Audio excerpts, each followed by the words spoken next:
John Dowl, host of Listen Up a Minute. Good to be back with you. I am in Palatial Studios on the south side of town with the legendary Bill McGee, so gracious enough to host this meeting. We're waiting on our guest, Dr. Reggie Sharif of Radford University, our econ professor, to come in and join us.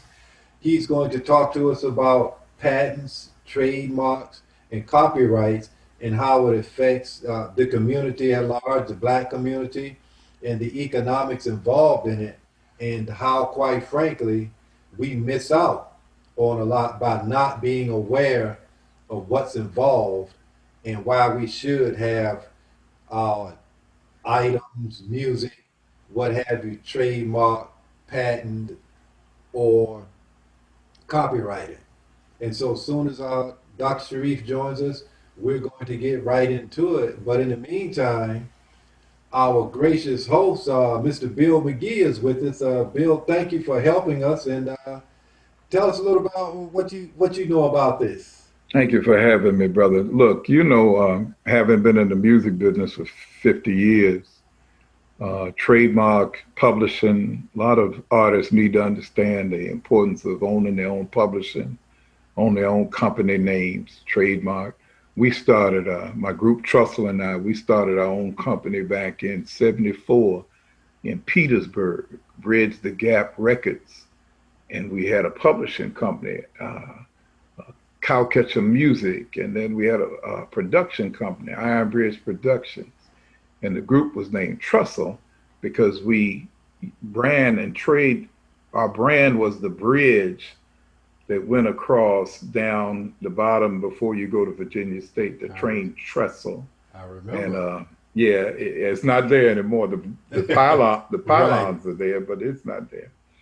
But our drummer had a lisp, so he said, let's name the group Trussell. And we spelled it Trussel instead of trestle.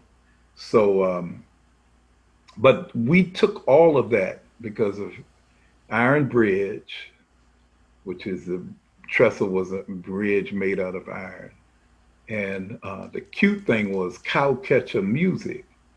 A lot of people did not know that the little pointed thing on the front of old trains was called a cowcatcher. And what it did is when the trains would go down the tracks, if there were cows laying on the track, the little pointed thing would push them off the track. And that's why it's called a cowcatcher. And so all of our branding, and then our record company was called Bridge the Gap, the bridge going across the gap.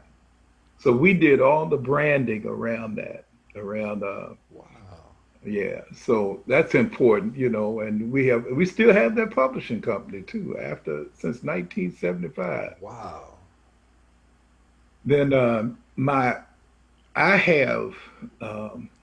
I branded 804 in the music industry. Fortunately, I got involved in the music business here in Richmond, in technology and the internet long before most people. So I branded the 804 in front of, I own the name for 804 Jazz, 804 Soul, 804 Kids, 804 Gospel, 804 Spirit. I got all those domain names years ago, and the 804 Flavor was my rap label that I used to do the rap artists on. And so there were some guys down Petersburg that kind of beat me to it. They called the 804 Boys, I think.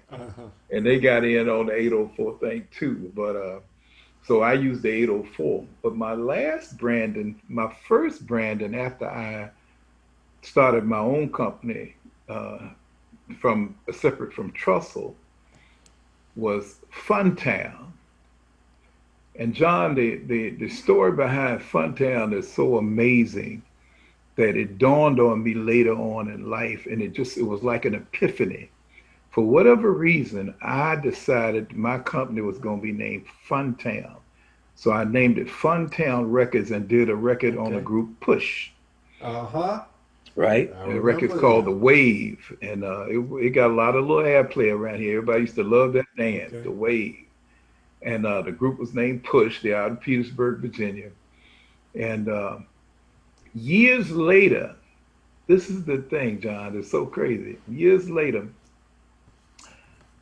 I was reading letters from the Birmingham jail. Okay. Now, you got to understand something. I grew up in Atlanta. I came back to Virginia, but I grew up in Atlanta. Okay. And I had a lot of synergy with Dr. Martin Luther King. Okay. I lived about 6 blocks from him. We used to go to his church when I was a child. Yolanda and Martin went to the same elementary school I went to. We went to Oglethorpe Elementary. They were in the 3rd and 4th grade. I was in the 7th grade. So I used to sing Dr. King or Mrs. King, come pick him up. Whenever he was in town, he'd come. And Mrs. King came and got him almost every day because they lived like 6 or 8 blocks from where we went to school. Okay. I also went to the same high school Dr. King went to. All right. And I taught at Morehouse, which is where he graduated from college. Okay. So I had a lot of synergy going with Dr. King. And for whatever reason now, I didn't understand this. I decided, I think Reggie's joining with us, right? Dr. Sharif is good. Mm-hmm. Hey, Doc, how you doing? Welcome to the meeting. Hey, Doc. Welcome to the meeting, Doc. How's it going, guys? Good. All right. So, Doc, I'm going to finish telling this story real quick, and then we're going to bring you in. All right, sounds good. So, my company that I founded back in the 80s was called Funtown Records. I had a professional logo done and everything. I was reading letters from the Birmingham jail, Okay. Martin Luther King. And I was just telling John that, see, I went to school with Yolanda and used to attend Ebenezer. And I have a real I went to the same high school with Dr. King, that Dr. King went to, not with him, that he went to. And so I was reading the letter, and there used to be an amusement park in Atlanta out Stewart, whatever the avenue is, out there almost where the boy got killed the other day, on that same part of town. And the amusement park was called Funtown. And I didn't remember. I went to Atlanta, and the amusement park had fallen down. Everything had just been destroyed, but I saw the sign laying on the ground, leaning, and it said Funtown. And an epiphany came up, and I said, that's where I got it from. But guess what? I was reading Dr. King's letter, and Yolanda had asked him as a child. She was 3 or 4 years younger than me. She asked him as a child, Daddy, why can't I go to Funtown? And in Dr. King's letter, it says, he told us as baby little, and that's where he got the little black boys and little black girls would be judged by the content of their character and not the color of their skin. Okay. Because she had asked him, why couldn't little black boys and little black girls go to Funtown? And the synergy from me to say, oh man, I saw that Get out. way back then.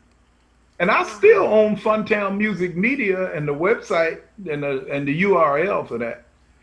So I was telling him, Doc, about the different URLs that I own and the different branding things that we did. But we're going to turn it over. I'm going to turn it back over to John, and he's going to turn it over to you. Yeah. Now, Dr. Sharif, before we get started officially, Bill said, I don't know if you heard him, but he said way back when he got the licensing for pretty much everything for Trussell. Now, back then, you had the foresight and the vision to do that. A lot of artists today don't. What set you apart, and you and the group apart that you all were able to do that back then?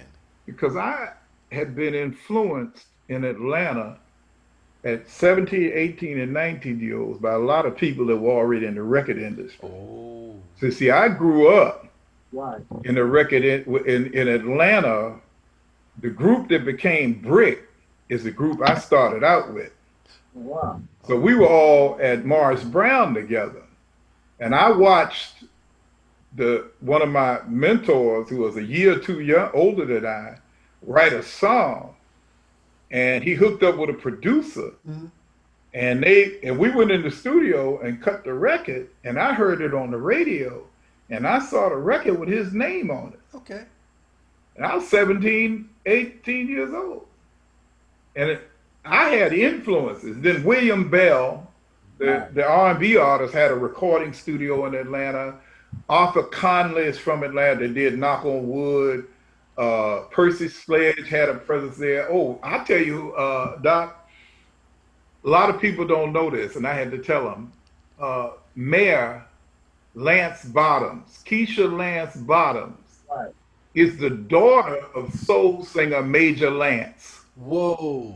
You know that. Yep, she's the daughter of soul singer Major Lance, and Major Lance lived in Atlanta at the time. And so I also was associated with Rogers Redding, who was Otis Redding's brother. So, because Rogers used to do a lot of booking and stuff and a lot of promotion up that way. So I was fortunate to grow up in Atlanta when the music business was really starting to take off for Black artists. See, remember, I graduated from high school in 1969, Right. which is the year of Woodstock, the summer of Woodstock. Mm-hmm. And Sly and the Family Stone, Yeah. and Jimi Hendrix, and all of them made their mark on the world the summer of 69, the same summer that the first men walked on the moon, Doc. Yeah. It's the same year. That's the year Larry and I graduated from high school. Same year you graduated? Yeah, 69, yeah. All right, so, We got 50 of high school reunion last August. yeah, we had one too. Yeah. Last September. Now, you know, it's an interesting thing. I sent Larry and John a video my son sent me at 1 o'clock this morning, and it's about two young men. On this particular one, it's just one guy that they made a video, they made a mixtape, and they didn't get a trademark on it. Right, And they used somebody else's beats in it, right? right, And the group was Steely Dan. And so they said, well, look, we want our money. We want it all. And the Right. guy started saying, okay, well this mixtape is big. We've established ourselves. We'll go ahead and pay you guys and make, you know, and go out on our own. You never produce another thing. And in that sense, they put the cart before the horse. absolutely. There's a lot of reasons why. I mean, there's nothing, obviously, in this country new about intellectual property law, copyright, trademark, patent. There's nothing new. But all the way up to, and I'm going to mention this today, my son Malik told me about, he's an attorney, so I was talking to him about this. Even the hip hop singer Nipsey Hussle, he got killed 2 years ago, right? Right, And he had a slogan called a marathon continue. That was his slogan. Well, he was a member of the Crips. The Crips have also applied for a trademark under the marathon continue. mm-hmm. And so and they apparently they dropped it now out of respect for the family, but his first case song wasn't copyrighted, had no protection, and only some of his clothing lines did. So it's not as this phenomenon is not really new. It's just the fact that if you want to protect your original creation, that you did, and all the people you mentioned out of Atlanta, you got to go through the steps, the process. My son Malik says that he just simply thinks that a lot of times, in particular, young blacks don't want to go through the paperwork. You don't want to hire an attorney. In fact, the video I sent John and Larry, the guy talking about not hiring an attorney, and then after he didn't get paid, what type of intellectual property attorneys to hire. Don't hire somebody in a big firm, right? So he talks about all that, but he doesn't have any money. I mean, everybody has sampled his stuff, so there's no original creation left. And so, it's such a really interesting phenomenon. And some people do it, and then some people don't. But there's been a lot of talk lately about this concept of cultural appropriation when people don't do it and somebody else takes the idea. So we're going to sort of going to be our lead into this because a concept, in economics, there's a concept called economic appropriation. And, and with people talking about cultural appropriation, they're two separate things. One is a political, one has a political limit, economic appropriation. Cultural appropriation, the only remedy, the only legal and economic remedy is to protect your original work through intellectual property. So that's going to be our discussion. Well, it's interesting that you say that because I was just leaning back showing you this 1619 T-shirt, and there's some people in Tidewater that started a website and an organization years ago, and it was called Project1619.org. But then you notice that 2 years ago, a year and a half ago, New York Times and the young lady came out and put out this big old thing on 1619 Project. Blew it up, making all kinds of money. And I thought about the people down in Tidewater, how they did it to commemorate the first arrival of our ancestors. But the other people did it and made a tremendous commercial success out of it. And if the people in Tidewater had gotten the trademark, right, then the New York Times would have had to get their permission to use that slogan the way they did in the series, right?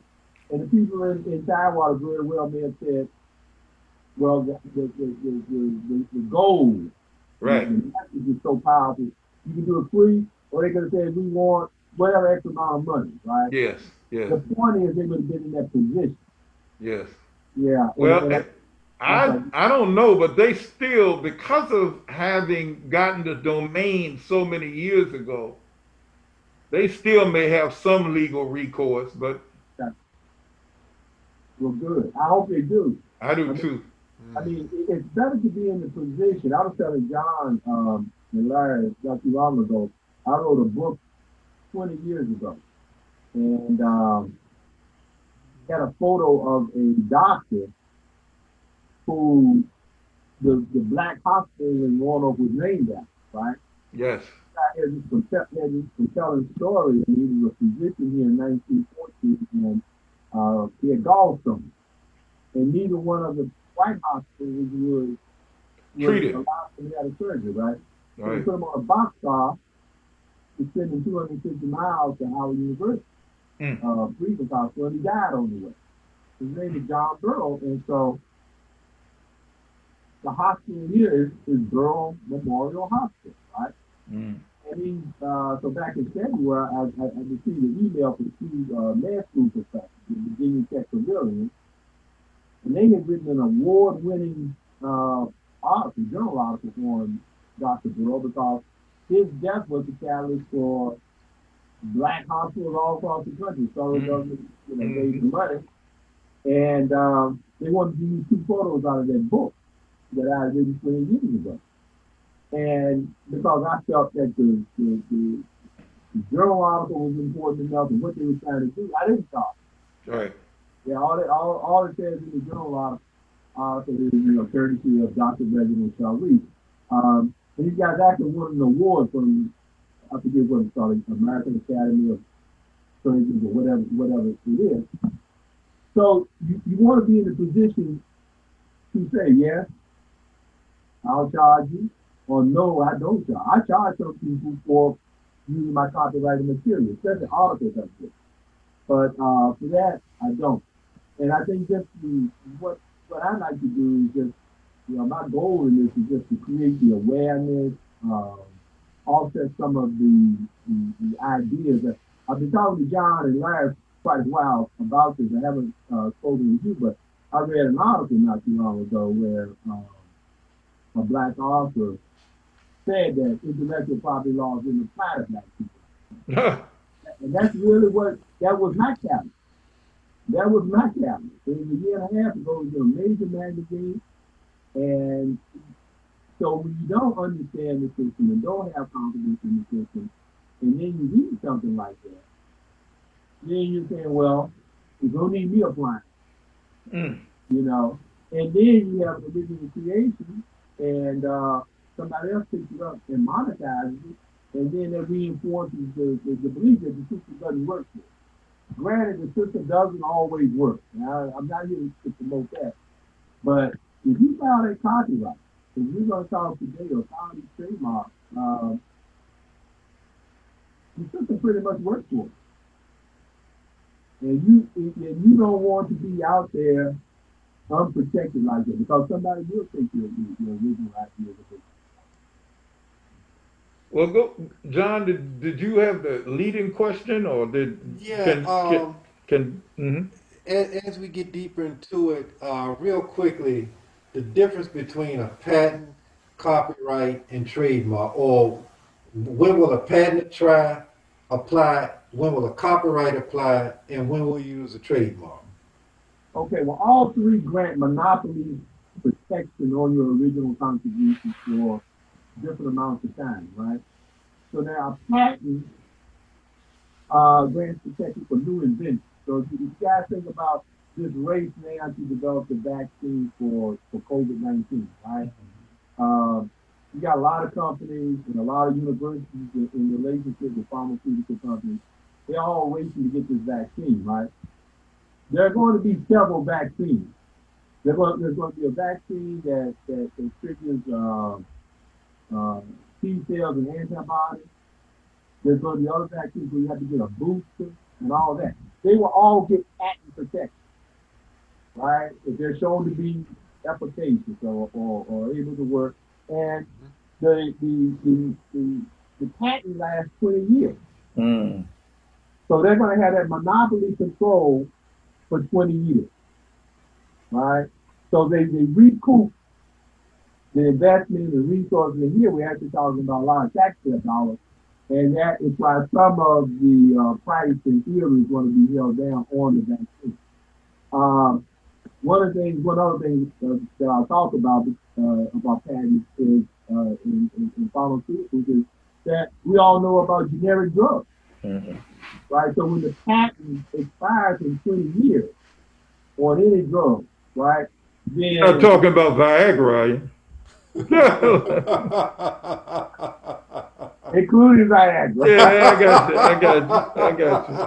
got you. All right, so then a generic maker will pay for that. Right. Will produce it, right? At a cheaper price. However, there has been a Supreme Court ruling. I wrote a book in 2012 that talked about a process the pharmaceutical companies were using that was illegal up until 2013. The U.S. Supreme Court case called pay for delay. In other words, the people who held the patent would pay pharmaceutical companies not to produce the generic, because once the brand gets into people's minds, people believe that a lot of people will believe that the brand is a superior product. Superior product, right. All right, so they wanted to keep that monopoly control. In 2013, the U.S. Supreme Court ruled that was a sterling antitrust violation, and pay for delay was unconstitutional. But that shows you the power of a brand identification. Perfect example of that would be Bayer, right?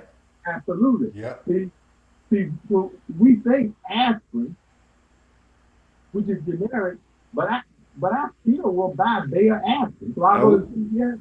There's Bayer and there's CVS brand. It's the exact same product. Bayer may be $2 more. I buy Bayer, man. And I'll buy Bayer. Yeah. All right. Yeah. Because in my mind, it's a superior product to that other aspirin, and aspirin is not a complicated chemical formula at all. But that's and see, that's why companies want to hold on to that patent, and they were willing I mean, in the example I used in the book, whatever company it was, they had paid the generic people $200 million a year not to produce the generic, Hmm. but they were still making $400 million. So that was just a cost of doing business. But it was it was a violation of Sherman. Mm-hmm. Uh, And that, antitrust, and yeah. that trust, yeah. Mm-hmm. So that copy law grants monopoly protection for original work of authorship. So like you write a book or those photos in that book, and that protection lasts 70 years after the death of the author.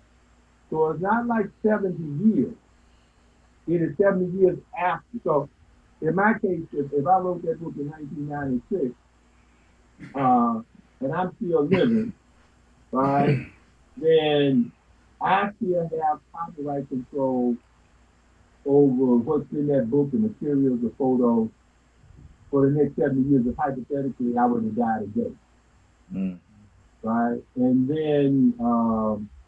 And we'll talk about transferability in a few minutes, and we want to get through these definitions up there. And trademark law grants protection for a word, phrase, symbol, product, logo to distinguish these goods from those made by another. And the trademark protection lasts 10 years and it can be renewed. So it can be renewed every 10 years, right? Now, if you think about Oh, Dan Snyder and the Redskins logo, right? yes. I wrote a call for a long time in 2001 where he was reapplying in the 10 years to the trademark and patent office, right? And he had been he started to get flagged in because there in the trademark and patent code there's something about disparaging images and words. And he was Ah, yeah, so he was renewing and they initially denied and he went to federal court. yeah. Yeah. And so again, I mean, what's not I looked up the information the other night. Snyder made hundreds of millions of dollars off of that trademark, Absolutely. right? And even though like as a people, African American people know what it means to be disparaged, for those who love the Washington Redskins, they buy the material. Oh, yeah. They buy the jackets, the burgundy, the gold, the Native American on the jacket. And so that's why he didn't want to give it up. I got a Falcons t-shirt right now with my name on the back and that big old falcon on the front. And I paid probably $35 to have that thing made Yeah. through the Right. Falcons branding Oh process. wow. Right. Exactly. And so that Falcon, when people see you with that, there is no question that you're an Atlanta Falcons fan. Yes.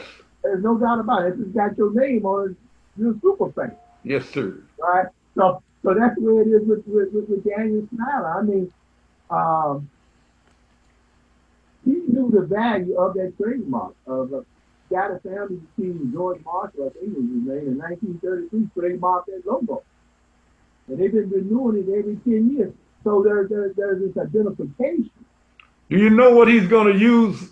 Because they're putting on hold.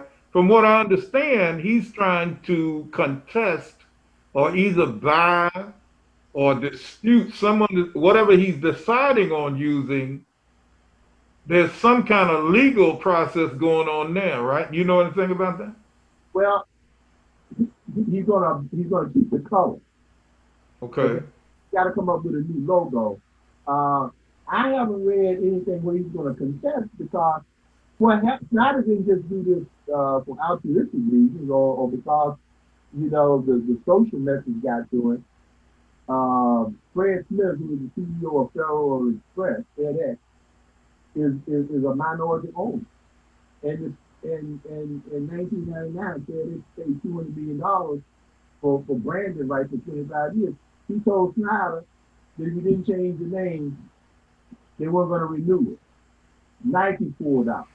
So, in my estimation, Snyder just did cost benefit analysis and said, if I lose this guaranteed money and all this other, right, I'm going to be worse off economically right? Then if I give up the logo. But you know, I don't know, I think in 2014, 15, he said, I'm never going to change this logo. You Yeah, can I put it remember hearing back, that. right? But he wasn't getting the social press. And that social press, especially from FedEx, he was saying they were going to renew, the branding for the stadium. Just put a lot of pressure on him. So um, I haven't heard of anything else. It's going to be a lot for him to untangle. They got to start a new logo and all of that. But as John and I were talking one day recently, and I didn't realize it had been over 20 years, but Abe Poland, who owned the Washington Bullets, the NBA team, he changed their name, logo, and everything over 20 years ago to the Wizards because he felt that because of the violence in D.C., he didn't want the team To be the logo Bullets. associated with bullets, right? And again, I mean, they're still a popular team. If you're a Wizards fan, you buy their gear. So it can be done. Snyder was pretty dug in on that, but just the social press, especially after George Floyd's killing, you see a lot of companies, including the NFL, who at one time didn't really blackball Kaepernick for kneeling. Now everybody kneels. Yeah. Everybody has apologized. I mean, and so, but I think it was the sponsors, especially FedEx, Fred Smith, telling them, you're going to lose us if you don't change this. That really was the motivator for it. Let me ask you a question, since you mentioned that.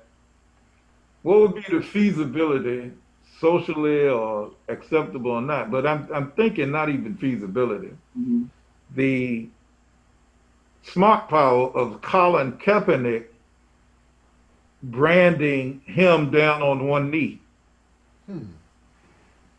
He's great. Maybe because Could that be done? that's an. No, I'm just saying. When he mentioned that now everybody's down on one knee, Trademark. and Kaepernick should trademark him a picture of him down on one knee. Look, word, phrase, symbol, product, logo. That's it. Right. What's the most famous logo in the NBA? Jerry West, the silhouette. Jerry West. That's the silhouette of Jerry Is West. that what it is? Jerry West. And Jerry West. With the basketball thing? Yeah. I mean, the NBA logo, the official logo. You can look at the games later on today because I was looking at the games when you guys talk. You look at the game on every backboard. It's a silhouette of Jerry West. Jerry West, NBA. Right. Jerry West owns the trademark. Wow. That is just so Kaepernick could do it. Yeah, talk about that three-peat thing that you Oh man. Oh okay. my God. Well, the three-peat comes from when the Lakers in the 80s had won back-to-back championships. And after they won the second championship, they were in the locker room. And the reporters were in, and a reporter asked Byron Scott and Wes Matthews, do you think you could win 3 in a row?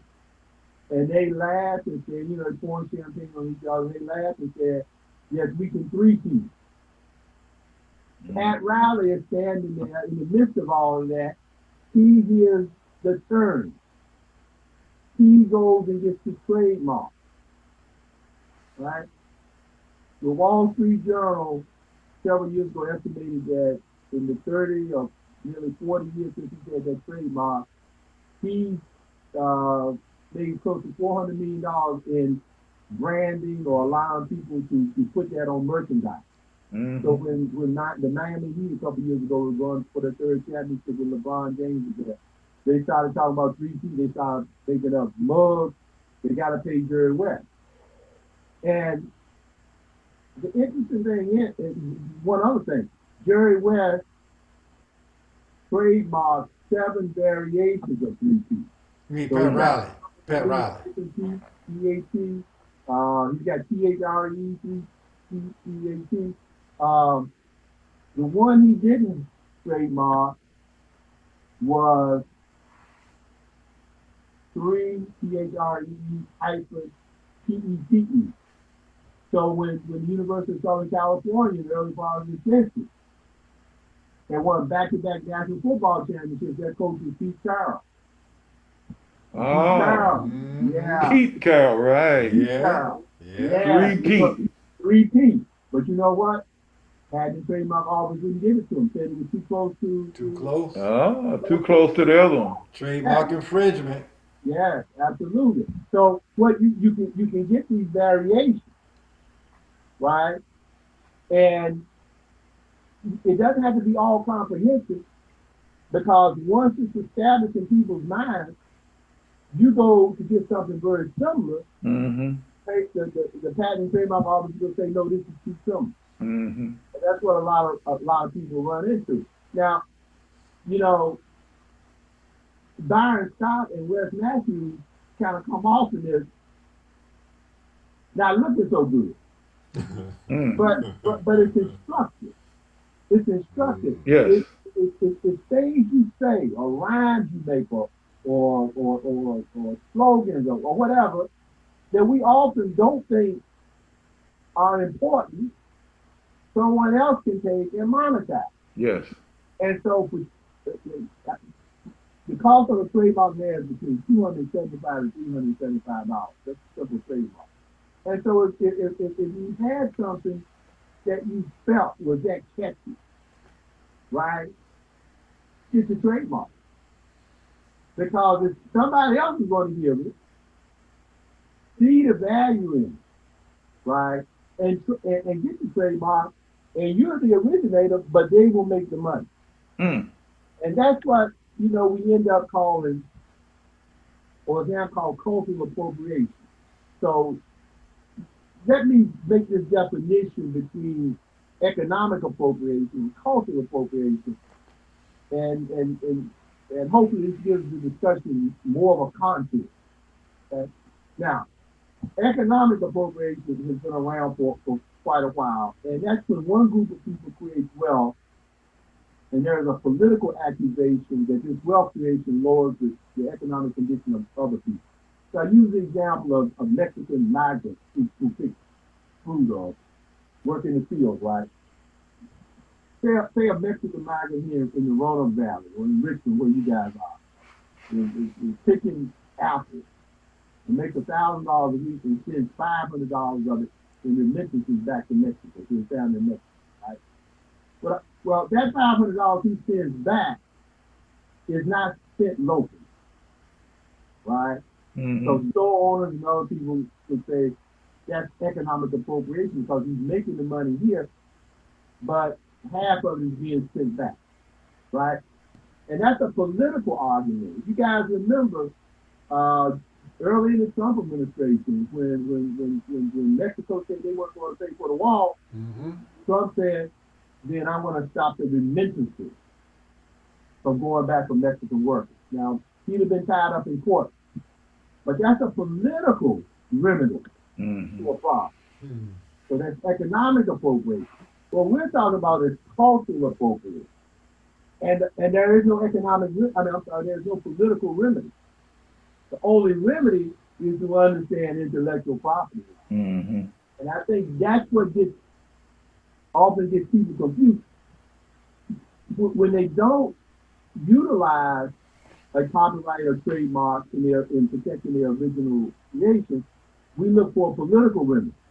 There is none in cultural appropriation. There's hardly one in economic appropriation. Trump would have had a very difficult time. He said he was going to do it. And of course, he always said he was going to do something. He took the court and finds out he can't. But that was a political remedy. Here, the only remedy is to understand or have some working knowledge of trademark and copyright law. For right now, we're going to take patent law off because we're not talking about new inventions, right? Right. Most of the things that our listeners would be interested in would be trademark and copyright law. So there's no political remedy. There's nothing that Congress is going to pass or the legislation in Richmond is going to pass to protect you when it comes to your original creation. And that has made, in my estimation, it's created a lot of confusion for people because often people who who don't trademark and copyright their original creations, they look to government remedy. So they look for the political remedy. There is none. There is none. See, Byron Scott and Wes Matthews can't look to Congress or court under Sherman antitrust or anything else for what Pat Riley did. Right. Right? The remedy in cultural appropriation is to have a working knowledge of intellectual property. And I think our frustration, or people's frustration, when they see their works and ideas being used somewhere else, the first thought is, I got ripped off and something needs to be done. Well, that would be economic appropriation, and then sometimes there are political remedies. When it comes to cultural appropriation, you have to have just this working knowledge of intellectual property. Does that help kind of frame this argument? Absolutely. Yeah. Bill, that's why I asked you earlier, how did you and Trussell have that foresight at such a young age to have everything copyrighted and trademarked and protected? And well, we didn't have trademark protection, and we didn't go for trademarks because over the years, like he said, when you're young and you're whatever, you don't have the money. But we did get a business license. And we did put out some stuff, Doc, that would give us, I don't want to say public domain rights, but talk to us in a minute when we come back. Talk to us about using something in the public first that gives you the right to use that product.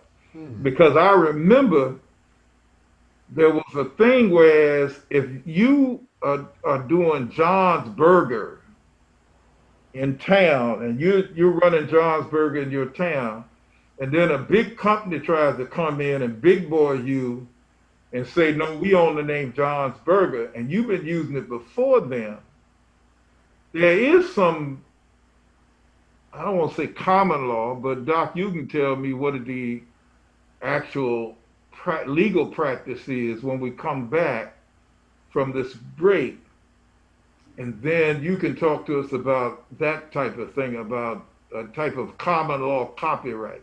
All right? Okay. We'll be back shortly from a break. All right. Thank you. This is Listen Up a Minute. That's John, and I'm Bill, and as you see, we've got on the mask because we're in the same room. But we're socially distanced. He's over there, and I'm over here. All right, so we'll be back, and so you all can listen up in a minute. All right, thank you. Thank you.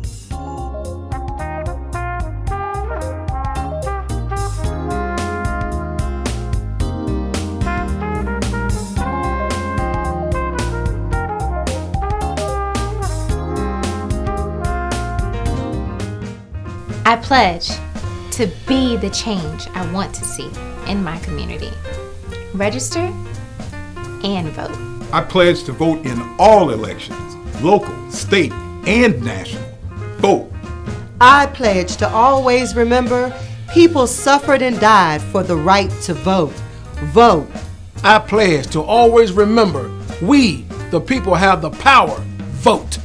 I pledge to always remember to make a change. Vote. I pledge to remain in school until I graduate. Register and vote. I pledge to remain a law-abiding citizen and protect my right to vote. I pledge to always demonstrate respect for myself and others. Vote. I pledge to get out the vote. I took the Get Out the Vote pledge. What about you? Vote. Take the pledge. Take the power.